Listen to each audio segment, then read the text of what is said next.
Boruto 2 blue vortex का chapter 6 आ चुका है। इस चैप्टर में बोरुतो पिछले 3 होकागेस की टेक्निक्स को यूज कर पा रहा है और शिकामारू ने एक बार फिर प्रूव कर दिया कि वो सबसे स्मार्टेस्ट कैरेक्टर क्यों है। Let's start reading peak. Chapter की शुरुआत होती है शिकामारू और ये बुड्ढा बुड्ढी की कॉन्वर्सेशन से। बुड्ढा कहता है कि बोरुतो एक ट्रेटर है, उसको एलिमिनेट कर दो ये वो। इस पर शिकामारू कहता है कि हम ये फैक्ट भी इग्नोर नहीं कर सकते कि बोरुतो ने हमें कोड के अटैक से बचाया। बुड्ढा कहता है देख भाई, रीजन जो भी हो पर बोरुतो को एलिमिनेट करना होगा। शिकामारू वहां से जा रहा होता है कि बुड्ढी उसको रोकती है और कहती है कि तुमने जो 3 साल का वक्त मांगा था वो पूरा हो गया, अब तुम्हें ऑफिशियली एक होकागे बन जाना चाहिए। शिकामारू कहता है कि फिर मिलेंगे और वहां से चला जाता है। होकागे ऑफिस में शिकामारू इनो से कुछ और डॉक्यूमेंट्स मंगवाता है। इनो पूछती है कि तुम इनका क्या करोगे। शिकामारू थैंक्स बोलते हैं और इनो बाहर चली जाती है। बाहर से इनो अपनी mind body transformation technique use करके अपनी कॉन्वर्सेशन कंटिन्यू करती है। ये लोग ऐसा इसलिए करते हैं ताकि ईडा को पता ना चले। सीन शिफ्ट होता है ईडा और कावाकी पर। ये लोग शिंजू के बारे में बात कर रहे होते हैं। कावाकी पूछते हैं क्या इन शिंजू को कोड कंट्रोल नहीं कर रहा था। ईडा जवाब देती है कि कोड अभी इनको कंट्रोल नहीं कर सकता, इसलिए वो भाग गया। ईडा ये भी बताती है कि उनका टारगेट सिर्फ तुम और बोरुतो ही नहीं बल्कि नारुतो भी है और मैं भी उनके लिस्ट में हूँ।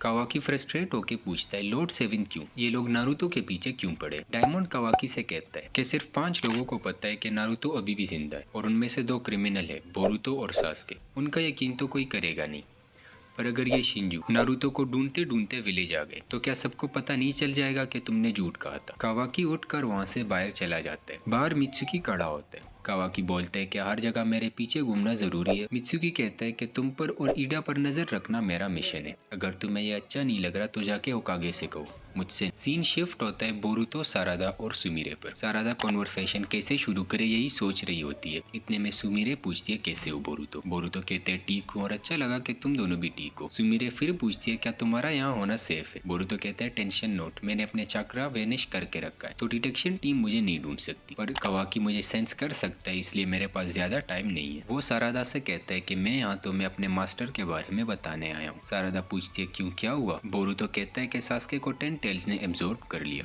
और उसने मुझे बचाने के लिए खुद को सेक्रीफाइस कर दिया। सारादा पूछती है क्या वो भी पेड़ में बदल गया। सुमिरे बताती है कि विलेज में भी काफी सारे लोग इसी तरह पेड़ बने हुए हैं। आगे बोरुतो कहता है कि 10 टेल्स का एग्जिस्टेंस ही चाकरा काना है, चाहे वो किसी का भी हो, पर जब 10 टेल्स किसी ओत्सुत्सुकी को काटता है तो वो डिवाइन ट्री में बदल जाता है। ऐसा होता था पास्ट में, पर अब किसी वजह से वो ऑलरेडी शिंजू में इवोल्व हो गए। हम जाते हैं मित्सुकी और कावाकी के पास। कावाकी बोरुतो को सेंस कर लेता है। मित्सुकी शिकामारू को रिपोर्ट करता है कि बोरुतो विलेज में है और मैं उसके पीछे जा रहा हूँ। शिकामारू पूछता है कि कावाकी किधर है। मित्सुकी बोलता है कि जिस तरह कावाकी बोरुतो को सेंस कर सकता है उसी तरह बोरुतो भी कावाकी को सेंस कर सकता है, और अगर कावाकी उसके नजदीक जाएगा तो बोरुतो को पता चल जाएगा और भाग जाएगा, इसलिए बेहतर है कि कावाकी ना जाए। और हम देखते हैं कि कावाकी बेहोश पड़ा है। हाँ, कावाकी को मित्सुकी के सामने बेहोश कर दिया। सीन फिर से जाता है बोरुतो पर। बोरुतो बताता है कि शायद कोड की वजह से ये शिंजू ट्रांसफॉर्म हुए हैं।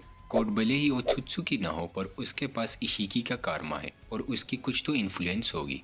तभी शिकामारू बोरुतो को एक प्राइवेट कॉल करता है इनो की मदद से। शिकामारू कहता है कि ये एक अनऑफिशियल टॉक है और इसको कोई सुन नहीं रहा ये वो। बोरुतो कहता है कि मैं तुम पर ट्रस्ट कैसे करूं। शिकामारू बोलते हैं कि अभी तुम्हारी तरफ कोई आ रहा है, बट मित्सुकी इज ऑलरेडी हियर। तभी एग्जाम बोरुतो को पकड़ लेता है। बोरुतो अपनी तलवार निकालता है, उसको फेंकता है और फ्लाइंग रेजिन यूज करके खुद को अपनी तलवार पर टेलीपोर्ट कर देता है। मित्सुकी कहता है कि फाइनली तुम मिल ही गए, मैं इसी मोमेंट का इंतजार कर रहा था। सारादा और सुमिरे मित्सुकी को समझाने की कोशिश करती है पर मित्सुकी नहीं सुनता और बोरुतो पर अपने सांपों से अटैक कर देता है। बोरुतो अपनी तलवार पर पर्पल लाइटनिंग चढ़ाकर उन सारे सांपों को आराम से काट देता है। Mitsuki hidden shadow snake hands technique use करता है और जमीन से बहुत सारे सांप बाहर आते हैं, पर गेस व्हाट, बोरुतो तो जमीन पर है ही नहीं, वो तो हवा में है। बोरुतो ने उड़ना भी सीख लिया। एक ये लोंडा है जिसने टाइम स्किप में पता नहीं क्या क्या सीख लिया, और एक हमारा नारुतो था जिसने सिर्फ रासेंगन को बड़ा करना सीखा था। बोरुतो सारादा को कहता है कि तुम टेंशन मत लो, मैं अपने मास्टर और विलेज के बाकी सारे लोग जो ट्री में बदल गए उन सबको बचा लूंगा। बोरुतो कुछ और भी कहने वाला होता है पर फिर कभी बोल के वहां से चला जाता। बोरुतो शिकामारू से कहता है कि अगर तुम्हें मुझसे बात करनी थी तो तुम्हें मित्सुकी को रोकने का ऑर्डर देना चाहिए था। शिकामारू कहता है कि देख भाई, सिर्फ हिडन लीफ ही नहीं बल्कि पूरा लैंड ऑफ फायर तुझे मारने पर तुला हुआ है। ऐसे में मेरा ऐसा होकागे मित्सुकी को रोकना कोई सेंस नहीं बनाता। फिर शिकामारू बोरुतो से पूछता है क्या तुम बोरुतो उजुमाकी हो, तुम्हारी और कावाकी की प्लेसेस स्विच हुई है ना। ये सब सुनकर इनो यही सोचती है कि शिकामारू शिकामारू ने सच में हिडन लीफ पूछकर। बोरुतो कोई जवाब नहीं देता। बोरुतो शिकामारू से पूछता है कि मैं विलेज से काफी दूर आ गया, ये कॉल कब तक चलेगी। शिकामारू बताता है कि 100 किलोमीटर तक तो चलेगी। बोरुतो बोलता है इंटरप्ट करने के लिए सॉरी, पर मैं कुछ काम निपटा के बात करता हूँ।